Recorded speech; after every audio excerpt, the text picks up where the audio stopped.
In question 1, we are asked for the term that best defines the price in market above the equilibrium price given the choices surplus or shortage. This would be considered a surplus.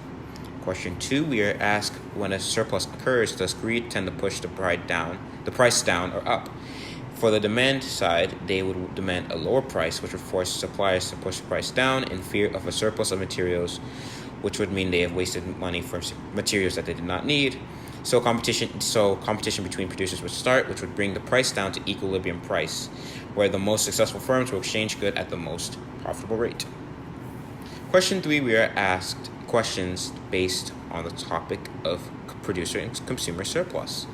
Jules wants to purchase a Royale with cheese from Vincent. Vincent is willing to offer this tasty burger for $3, while Jules is willing to pay $8 for this tasty burger. How large are the potential gains from trade if Jules and Vincent agreed to make this trade is asked in Part A. The maximum price the burger can be charged is $8 since the most Jules is willing to pay is $8. The minimum it can be charged for is $3 since Vincent is willing to offer this for $3. So the sum would be the max minus the minimum, which is 8 minus 3, which would be $5. Parts B and C were given scenarios where the trade takes place at different values. In B, it's 4. We are asked what the producer and consumer surplus would be. Vincent has the producer's surplus in B of $1 if the trade takes place at $4 since he's offered 3, and 4 minus 3 is 1. Jules has a consumer surplus of $4 since he's willing to pay $8, and 8 minus 4 is 4. In Part C, Vincent gets a producer surplus of $4 since 7 minus 3 is $4, while Jules gets the consumer surplus of $1 since he's willing to pay 8. So 8 minus 7 is 1. Question 4, we are asked the equilibrium in terms of supply v demand. So in Part A, when demand increases, what happens to the equilibrium? Well, the demand curve would be shifted up and to the right, and the equilibrium quantity in price would increase. Now, when supply increases, then equilibrium price would decrease, but quantity would increase. However, inversely, when supply decreases, then the equilibrium price would increase, but quantity decreases. And in Part D, when demand decreases, equilibrium price and quantity would both decrease. Question 5, we're asked what's the best way to think about the rise in oil prices in the last 10 years as China and India have become richer. Was it a rise in demand, a fall in demand, a rise in supply, or a fall in supply? I believe it was an increase in demand, which led to increase in prices as well as quantities. Since the population increased and accessibility increased, accessibility to automobiles increased, the demand for automobiles sharply increased, which made both China and India's economies flourish. Okay, moving on to question 6. We're looking at the supply and demand for bread. We were asked to draw the curves given this table in order to find the equilibrium point. When we do so, we get the blue line as the demand curve and the red as the supply. They meet at the price point of $2 and at the quantity of 35, or the point of equilibrium. For question 7, we're asked about what is happening in the given situation, where the price of apartments is lower than the price of equilibrium. When we draw the graph and look at where that point falls, we see that there would be a shortage of apartments, as more people are willing to pay that much for an apartment than there are apartments available. What we would expect to see as a result is an increase in prices, because the market needs to ration out those apartments and achieve its equilibrium point again. For question 8, we're looking more at equilibrium, but we are only given a table here, and we're asked to find that point of equilibrium without looking at it graphically.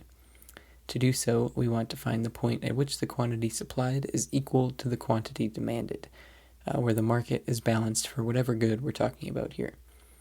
That point is at the quantity of 150, which equates to $32. Next, in question 9, we're looking at sugar and at a situation where the price of sugar is being sold at lower than the equilibrium point. At $20, sellers would be willing to sell 20 pounds of sugar.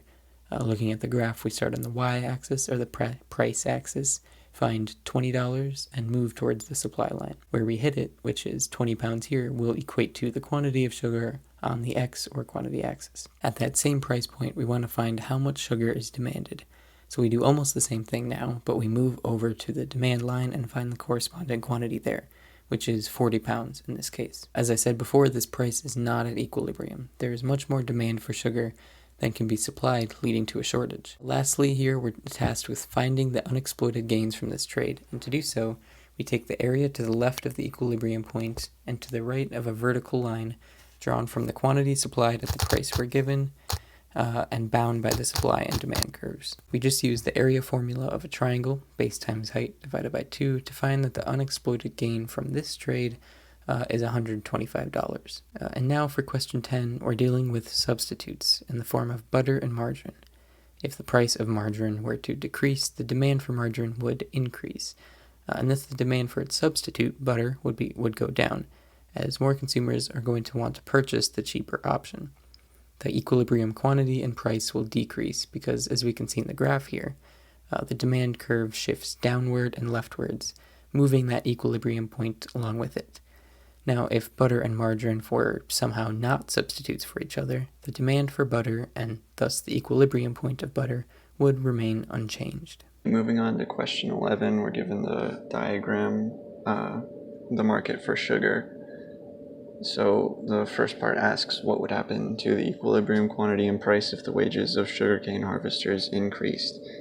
An increase in wages is an increase in the price of production, so that causes a leftward shift in the supply curve, as shown in graph A. Part B says, what if a new study was published that emphasized the negative health effects of consuming sugar? That would decrease the popularity of sugar and cause the demand curve to shift left, resulting in decreased quantity and decreased market price.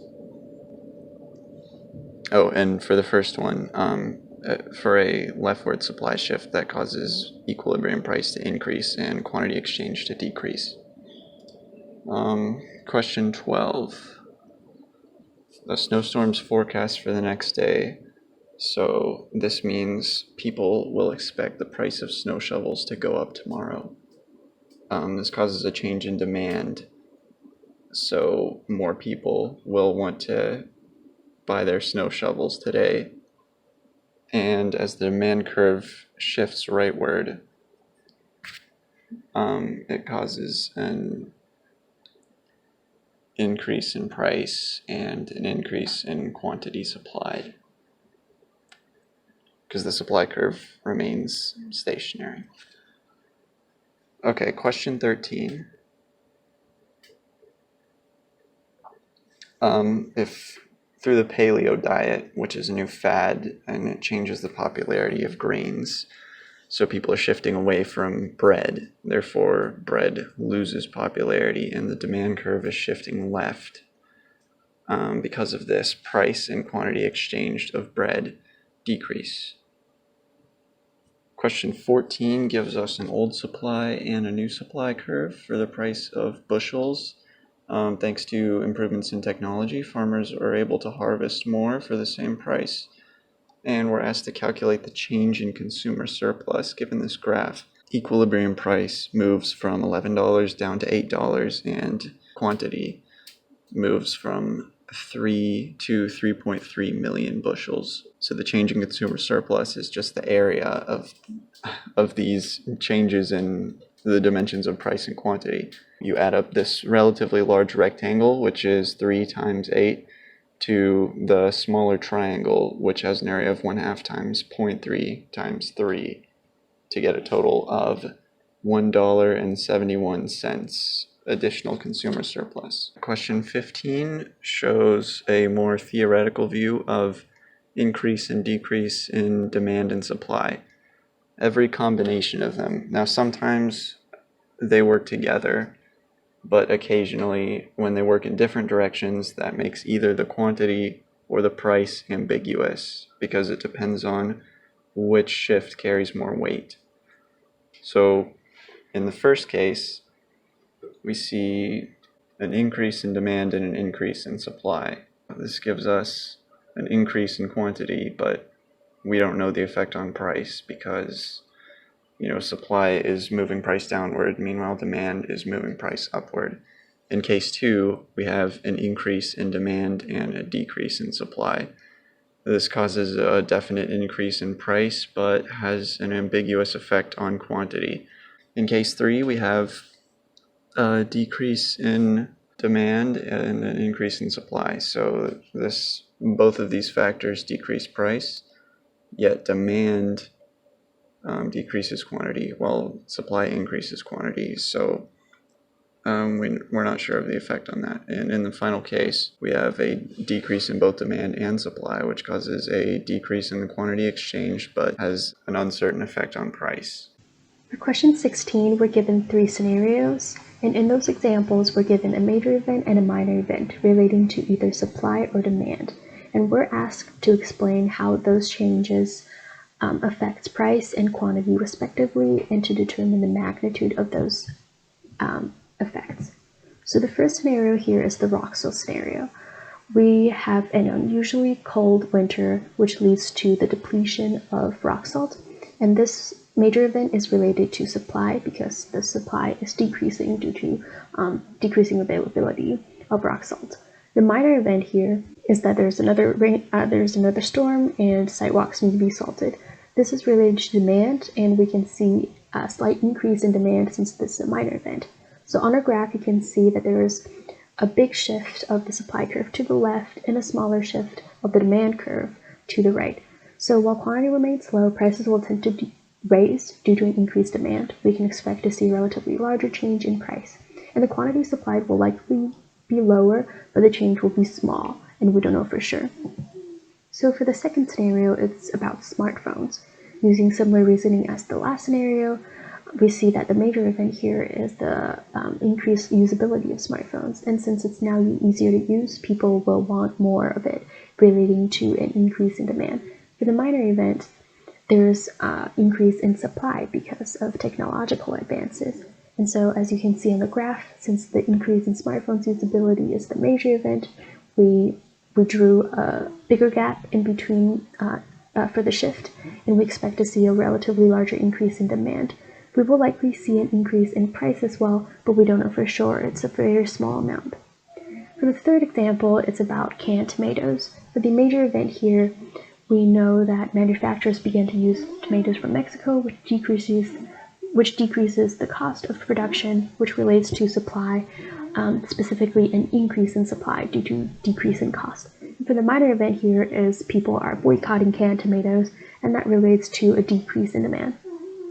For a graph, we said that due to significant increase in supply and surplus, we expect to see a drop in prices for sure, but we can't really tell about the quantity here. That depends on how much the demand curve has shifted. For question 17, we said that safe cars and dangerous cars are substitutes of each other, and we said that if it's easier to produce safe cars, the supply of safe cars will increase, and that will cause a reduction in the equilibrium price.